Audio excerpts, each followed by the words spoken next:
بلوچستان کے اندر ایک ایک حملہ آور کے جسم سے 26 لاکھ تک کا سامان اتارا جاتا ہے۔ یہ سامان کہاں سے آتا ہے؟ یہ نائٹ ویژن گاگلز، یہ وہ آلات، وہ قیمتی بندوقیں، وہ دوربینیں جو افغانستان میں استعمال ہوتی رہی ہیں، یعنی افغانستان میں امریکہ کی فوج، نیٹو فورسز کے زیر استعمال جو اسلحہ اور آلات رہے ہیں، وہ اگر خیبر پختونخوا میں استعمال ہو رہے ہیں، اگر بلوچستان کے اندر استعمال ہو رہے ہیں، اگر ایسے جدید ڈرونز ان کے پاس آ گئے ہیں، تو ظاہر ہے کہ یہ چیزیں پہاڑوں میں تو نہیں بنتی۔ ہنا اڑک میں واقع ہوتا ہے، پورے گاؤں پہ حملہ ہوتا ہے اور 300 کے لگ بھگ کالعدم TTP کے لوگ آتے ہیں اور بلوچستان میں حملہ آور ہوتے ہیں۔ پشتون آبادی ہے وہاں پہ، ان لوگوں نے انکار کر دیا کہ جی ہم نہ آپ کو کھانا دیں گے، نہ پانی دیں گے، نہ آپ کو پناہ دیں گے، ہمیں کسی صورت وہ صورتحال قبول نہیں ہے کہ جو بلوچستان کے باقی علاقوں میں ہے یا جو خیبر پختونخوا میں ہے۔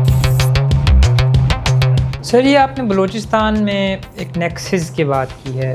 انڈیا تو سیدھا سیدھا ہمیں پتہ ہے کہ وہاں پہ موجود ہے اور انڈیا کے مقاصد ظاہرہ بلوچستان میں بہت بڑے ہیں، لیکن یہ صرف انڈیا نہیں ہے، کیونکہ انڈیا کے کام کرنے کا طریقہ، انڈیا کی موجودگی اور طرح کی ہوتی ہے۔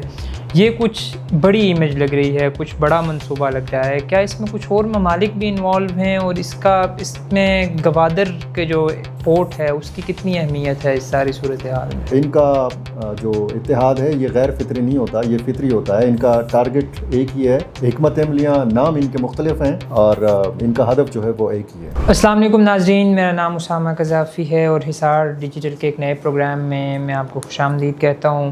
ہمارا فدا عدیل سر کے ساتھ جو پچھلا پروگرام تھا وہ انٹرنیٹ کی خرابی کی وجہ سے ادھورا رہ گیا تھا، تو ہم نے کہا کہ ہم ان کو لائیو بلا لیتے ہیں۔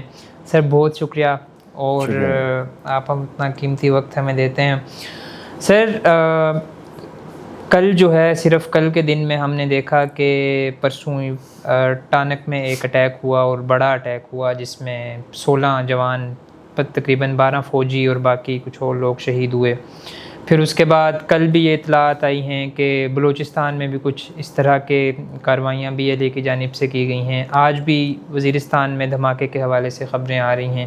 تو TTP اور BLA کا جو اتحاد ہے وہ اگرچہ ایک غیر فطری اتحاد ہے، لیکن وہ بلوچستان اور KPK میں سرگرم ہے اس وقت اور بہت زور و شور سے بڑی کارروائیاں ہو رہی ہیں۔ مطلب یہ ریئرلی ہوتا تھا پہلے کہ ہم سنیں کہ 15-20 اتنے جوان شہید ہوئے ہیں، لیکن اب ہر دوسری کارروائی میں خدا نخواستہ ہمیں ایسی خبر سننے کو مل رہی ہے۔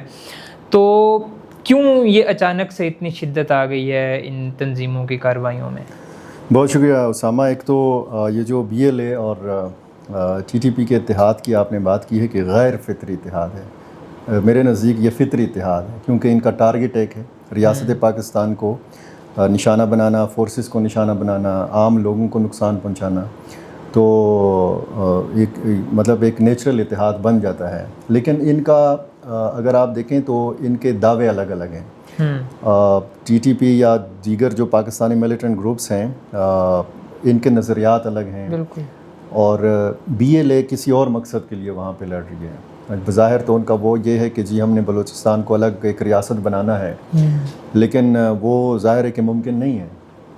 بیانیہ ان کا یہی ہے، اور آزادی کی تحریکوں میں ہمیشہ یہ کہا کرتا ہوں کہ جب میں بلوچستان کے حالات کو دیکھتا ہوں اور وہاں کے واقعات کو دیکھتا ہوں تو آزادی کی تحریکوں میں اور جس طریقے سے جس طرح میں نے پڑھا ہے کہ ماضی میں دنیا بھر میں جنہوں نے آزاد وطن حاصل کیے ہیں وہ پھر لوگوں کو اپنے ساتھ جوڑنے کی کوشش کرتے ہیں، مزید لوگوں کو اپنے ساتھ ملانے کی کوشش کرتے ہیں، لوگوں کو نقصان نہیں پہنچاتے، عام لوگوں کو لوٹتے نہیں ہیں، بسوں سے اتار کر گولیاں نہیں مارتے، شناختی کارڈ چیک کر کے نہیں مارتے۔ وہ پھر دوسرے صوبوں میں بھی، دوسرے علاقوں میں بھی اپنا پیغام پہنچاتے ہیں کہ جی ہم ایک آزاد وطن کیوں حاصل کرنا چاہتے ہیں، پھر وہ دوسرے صوبے کے لوگوں کو بھی اپنے ساتھ ملانے کی کوشش کرتے ہیں۔ یہاں پہ تو الٹا معاملہ چل رہا ہے، یہاں پہ تو نجی املاک کو نظر آتش کیا جا رہا ہے، یہاں پہ تجارتی مقاصد کے لیے جو مال بردار گاڑیاں قومی شاہراہوں کے اوپر سفر کرتی ہیں ان کو روکا جاتا ہے، گولیاں ماری جاتی ہیں، ان سے لوگوں کو اتارا جاتا ہے، اغوا کیا جاتا ہے، بینکوں کو لوٹا جاتا ہے۔ آزادی کے جو مجاہد ہوتے ہیں وہ لٹیرے نہیں ہوتے، وہ ڈاکو نہیں ہوتے، اور یہ سلسلہ ہم بلوچستان میں دیکھ رہے ہیں۔ اب ٹانک کے اندر جو ہوا یہ ظاہر ہے کہ اسی ایک حکمت عملی کا حصہ تھا، جس طریقے سے انہوں نے مختلف واقعات کیے ہیں۔ پہلے خودکش بمبار کو استعمال کرنا، وہاں پہ مین دروازے کو ہٹ کرنا اور باقی حملہ آوروں کا اس کمپاؤنڈ کے اندر یا کیمپ یا تھانے کے اندر داخل ہونا اور وہاں پہ لوگوں کو یرغمال بنانا، یہ ان کا مقصد ہوتا ہے۔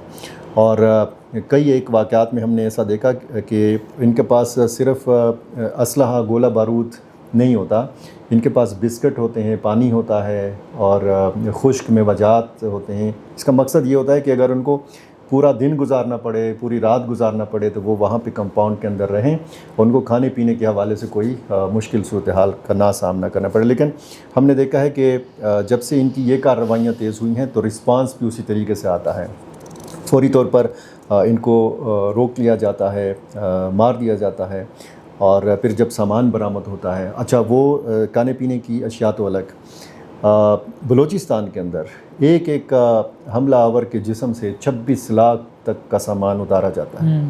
یہ سامان کہاں سے آتا ہے؟ یہ نائٹ ویژن گاگلز، یہ وہ آلات، وہ قیمتی بندوقیں، وہ دوربینیں جو افغانستان میں استعمال ہوتی رہی ہیں، یعنی افغانستان میں امریکہ کی فوج، نیٹو فورسز کے زیر استعمال جو اسلحہ اور آلات رہے ہیں، وہ اگر خیبر پختونخوا میں استعمال ہو رہے ہیں، اگر بلوچستان کے اندر استعمال ہو رہے ہیں، اگر ایسے جدید ڈرونز ان کے پاس آ گئے ہیں، تو ظاہر ہے کہ یہ چیزیں پہاڑوں میں تو نہیں بنتی، یہ بن ہی نہیں سکتی۔ وہاں پہ ایسی فیکٹریاں نہیں ہیں، ان کے ٹھکانے ضرور موجود ہیں، لیکن ان کو کہیں نہ کہیں سے کسی نہ کسی راستے سے یہ ساری چیزیں پرووائڈ کی جا رہی ہیں اور ان کی فنڈنگ ہوتی ہے۔ یہ بظاہر تو انسانوں کے روپ میں ہے نا، وحشی تو ہیں لیکن انسانوں کے روپ میں ہے۔ ان کو کھانے کی بھی ضرورت ہوتی ہے، پینے کی بھی ضرورت ہوتی ہے، ان کو پہننے کی بھی ضرورت ہوتی ہے۔ یہ کیسے ان کا سروائیول کیسے ہوتا ہے ان پہاڑوں میں، ان جنگلوں میں، ان صحراؤں میں؟ یہ تو آبادیوں میں بھی چھپے ہوئے ہیں۔ تو یہ جو ہم ایک لہر دیکھ رہے ہیں خیبر پختونخوا کے اندر بھی اور بلوچستان کے اندر بھی۔ آپ بلوچستان میں آپ گزشتہ 2 ہفتوں کے واقعات، 3 ہفتوں کے واقعات دیکھیں۔ ہنا اوڑک میں واقعہ ہوتا ہے، پورے گاؤں پہ حملہ ہوتا ہے اور 300 کے لگ بھگ کالعدم ٹی ٹی پی کے لوگ آتے ہیں اور بلوچستان میں حملہ آور ہوتے ہیں۔ پشتون آبادی ہے وہاں پہ، ان لوگوں نے انکار کر دیا کہ جی ہم نہ آپ کو کھانا دیں گے، نہ پانی دیں گے، نہ آپ کو پناہ دیں گے، ہمیں کسی صورت وہ صورتحال قبول نہیں ہے کہ جو بلوچستان کے باقی علاقوں میں ہے یا جو خیبر پختونخوا میں ہے۔ انہوں نے مزاحمت کی، باقاعدہ ہتھیاروں کے ساتھ اٹھ کھڑے ہوئے، 5 جوان اس میں شہید ہو گئے تھے۔ اور پھر ہم نے زیارت کا واقعہ اگلے روز دیکھا کہ جب پولیس اہلکاروں کو نشانہ بنایا گیا اور وہ پولیس اہلکار جو منگی ڈیم کی حفاظت پہ مامور تھے۔ اب منگی ڈیم پانی کی فراہمی کا منصوبہ ہے، وہاں پہ پہلی اطلاع یہ آئی کہ 9 اہلکاروں کو شہید کیا گیا، جن میں 2 SHOs بھی شامل تھے اور باقی کو اغوا کر لیا گیا۔ ان کی اگلے روز پھر لاشیں برآمد ہوئیں۔ پھر ہم نے دیکھا کہ 9 سے 11 دن تک، یعنی کچھ لاشیں 9 دن تک پڑی رہیں، کچھ 11 دن تک پڑی رہیں دھرنے میں۔ آخری مرتبہ جب دھرنا ختم ہو رہا تھا کوئٹہ کے اندر زیارت متاثرین کا، تو 6 لاشیں بدستور پڑی ہوئی تھیں، یعنی 9-10 دن سے وہ لاشیں رکھ کے احتجاج کر رہے تھے۔ تو یہ واقعات بتاتے ہیں کہ وہاں پہ غیر اعلانیہ ایک اتحاد ہے، ایک نیکسس جو ہے یہ ہے۔ اب جو جج کے اوپر حملہ ہوا، سیشن جج کو شہید کیا گیا، عبدالحکیم کاکڑ صاحب کو، اور طارق لاشاری جو ایڈیشنل سیشن جج تھے وہ زخمی ہوئے اس واقعے میں۔ اس واقعے کی ذمہ داری داعش خراسان نے قبول کی۔ اب یہ جو علاقہ ہے مستونگ کا یا کٹکوچا کا علاقہ، یہ یہاں پہ موجودگی زیادہ ہے BLA کی، اور اس جج کے حوالے سے پھر بعد میں پتہ چلا کہ جناب انہوں نے مہرنگ اور کچھ اور کیسز میں ان کو ضمانتیں دی ہوئی تھیں اور وہ کہہ رہے تھے کہ جی میرے فیصلوں میں آپ کو انصاف جھلکتا ہوا نظر آئے گا۔ تو پھر BLA اگر ذمہ داری قبول کرتی تو پھر معاملہ تھوڑا دوسری طرف نکل جاتا، تو انہوں نے ذمہ داری قبول کروائی داعش سے۔ یہاں پر بھی ہمیں ایک اتحاد نظر آتا ہے۔ تو ان کا جو اتحاد ہے یہ غیر فطری نہیں ہوتا، یہ فطری ہوتا ہے۔ ان کا ٹارگٹ ایک ہی ہے، حکمت عملیاں نام ان کے مختلف ہیں اور ان کا ہدف جو ہے وہ ایک ہی ہے۔ سر، یہ آپ نے بلوچستان میں ایک نیکسس کی بات کی ہے۔ انڈیا تو سیدھا سیدھا ہمیں پتہ ہے کہ وہاں پہ موجود ہے اور انڈیا کے مقاصد ظاہرہ بلوچستان میں بہت بڑے ہیں، لیکن یہ صرف انڈیا نہیں ہے، کیونکہ انڈیا کے کام کرنے کا طریقہ، انڈیا کی موجودگی اور طرح کی ہوتی ہے۔ یہ کچھ بڑی امیج لگ رہی ہے, کچھ بڑا منصوبہ لگ رہا ہے. کیا اس میں کچھ اور ممالک بھی انوالو ہیں, اور اس میں گوادر کے جو پورٹ ہے اس کی کتنی اہمیت ہے اس ساری صورتحال میں؟ دیکھیں, گوادر پورٹ تو ظاہر ہے کہ ایک ایسا منصوبہ ہے, گیم چینجر منصوبہ ہے. سی پیک کے حوالے سے آپ بات کریں اور سی پیک 2 کے حوالے سے بات کریں, اور پھر جب اس طرح کا ایک بڑا پروجیکٹ ہوتا ہے, آپ ایک عام مثال لینے کہ جی ایک مارکیٹ میں آپ کی ایک ایسی پروڈکٹ کی دکان ہے, ٹھیک ہے, کہ اس مارکیٹ میں ایسی دوسری کوئی دکان نہیں ہے. وہاں پہ اگر کوئی دوسری تیسری دکان کھلنے لگتی ہے نا, تو پھر وہ جو پہلے ہی دکان ہوتی ہے اس کا مالک سوچتا ہے کہ یار میرا تو کاروبار جو ہے متاثر ہو جائے گا. تو یہاں پر بھی وہی صورتحال ہے. اگر ہم اس کو مستقبل کا دبئی کہتے ہیں گوادر پورٹ کو, اور پھر اس کی جغرافیائی آپ اہمیت دیکھیں, بلوچستان کی جغرافیائی اہمیت دیکھیں اور بلوچستان کی معدنیات دیکھیں, چاغی سے لے کر ادھر نصیر آباد تک اور گوادر تک اور جوب سے لے کر تربت تک آپ سارا معاملہ دیکھیں, تو اس میں ہم بڑا آسانی کے ساتھ نام تو لے لیتے ہیں کہ جی را ملوث ہے, انڈین ایجنسی ملوث ہے, اور افغانستان کی سرزمین کا استعمال ہوتا ہے. یہاں پہ اسرائیل کی جو سازشیں ہیں وہ زیادہ ہو گئی ہیں. لیکن اس میں کچھ ہمارے نام نہاد دوست ممالک بھی شامل ہیں. اینٹی سی پیک جو قوتیں ہیں ان میں ظاہر ہے کہ امریکہ بھی ہے, ان میں ہندوستان بھی ہے. وہ نہیں چاہتا کہ پاکستان اور چین کی اتنی مزید دوستی جو ہے وہ گہری ہو, کہ اب یہ جو پورا منصوبہ ہے اس میں ظاہر ہے کہ چین کے بھی اپنے مفادات ہیں. اور اسی وجہ سے ہم نے دیکھا کہ کراچی کے اندر, بشام کے اندر, مختلف حصوں میں چینی شہریوں کو بھی نشانہ بنایا جاتا رہا ہے, اور یہ اسی مقصد کا حصہ ہے تاکہ ان کو یہاں سے بدزان کیا جائے. اب جب بشام میں واقعہ ہوا تھا 2024 میں, تو اس کے بعد ایک بات چل نکلی تھی کہ چین یہ چاہتا تھا کہ ہمارے اپنے کمانڈوز اتریں پاکستان میں, اور ہمارے جو شہری ہیں ان کی حفاظت چینی فورسز کریں. اب ظاہر ہے کہ یہ پاکستان کے لیے تو قابل قبول چیز نہیں تھی, یہ تجویز تو پھر پاکستان نے نہیں مانا, لیکن جو سیکیورٹی کی SOPs تھیں ان کو تبدیل کیا گیا. اب اگر ہم بلوچستان میں باقی ممالک کے کردار کے حوالے سے بات کرتے ہیں, تو اس میں کچھ عرب ممالک شامل ہیں. وہ ظاہر ہے کہ ہمارے ساتھ جو ایران اور امریکہ کا معاملہ تھا اس دوران ہم نے دیکھا کہ کس طریقے سے ان کا کردار تھا. تو میرا خیال ہے کہ پاکستان کو ان بہت سارے جو ایونٹس ہوئے ہیں عالمی سطح پر یا اس خطے کی سطح کے اوپر, ان ایونٹس سے پاکستان نے بہت کچھ سیکھنے کی جو ہے وہ ان کو موقع ملا ہے پاکستان کو, اور میرا خیال ہے سیکھنا بھی چاہیے. اور یہ جو برا وقت جب آتا ہے نا کسی ملک کے اوپر, تو تب آپ کو دوست دشمن کا پتہ چلتا ہے. پاکستان ایک ایسے سٹیج کے اوپر تھا جب اسلام آباد ٹاکس ہو رہی تھیں, جب پوری دنیا میں پاکستان کی سفارتی کوششوں کی تعریف ہو رہی تھی, اور کچھ ملکوں کو یہ نہیں ہضم ہو رہا تھا. اب ظاہر ہے کہ پاکستان میں تو بیلنس پہلے سے رکھا ہوا ہے, ایک طرف چین, دوسری طرف امریکہ, ایک طرف ایران, دوسری طرف سعودی عرب.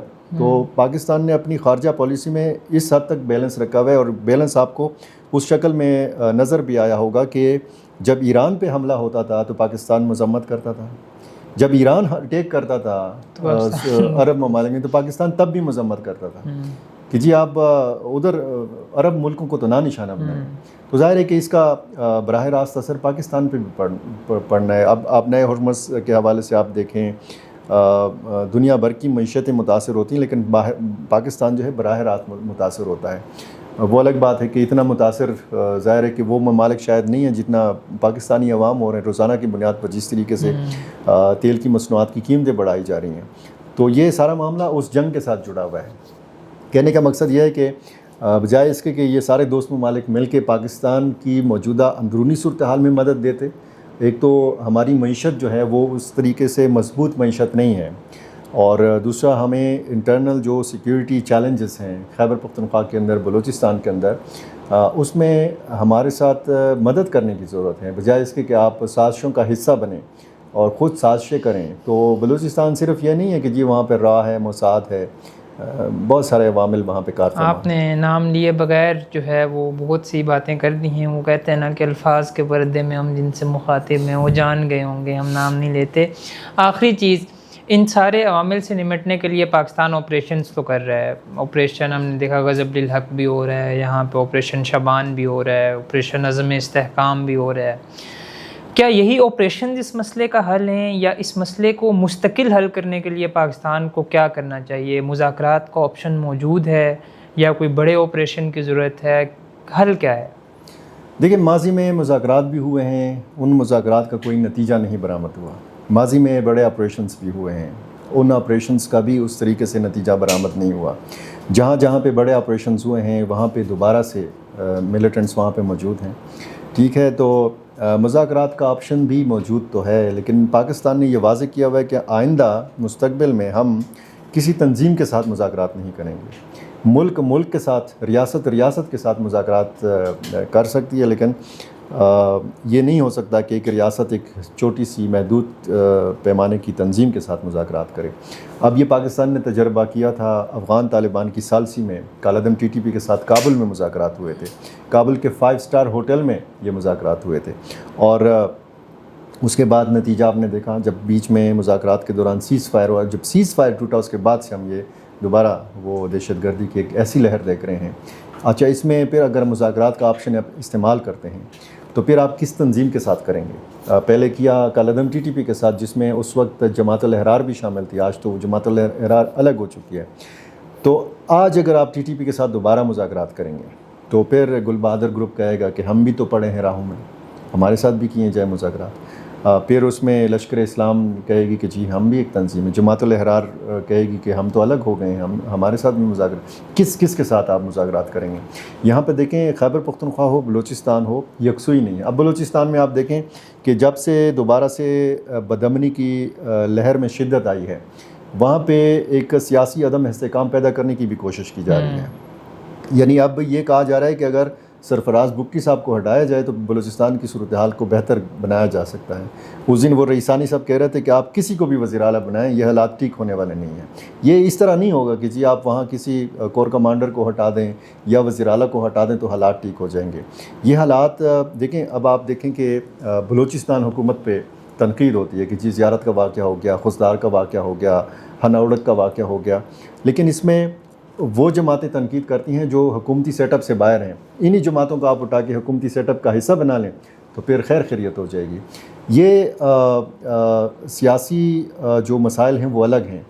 جب تک پارلیمان سے باہر، پارلیمان کے اندر کی قوتوں کو، تنظیموں کو، پارٹیوں کو آپ ایک جگہ پہ نہیں بیٹھائیں گے اور آپ ایک پالیسی نہیں بنائیں گے۔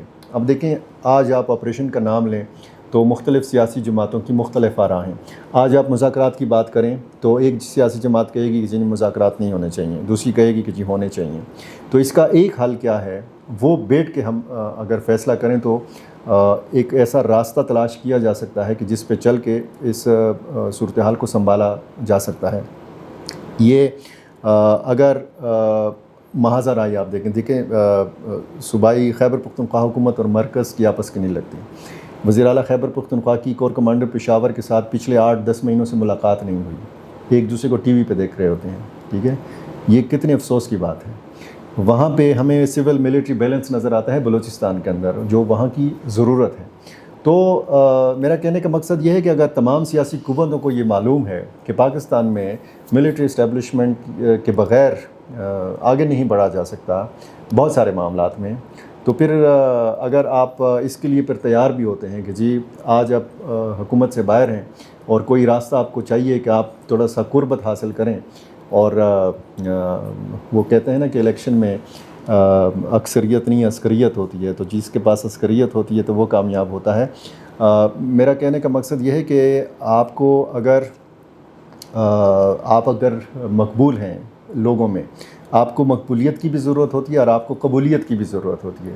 تو اگر آپ تیار بیٹھے ہوئے ہیں قبولیت کے لیے تو پھر کیوں نہ ملک کے لیے آپ ایک جگہ پہ بیٹھ جائیں۔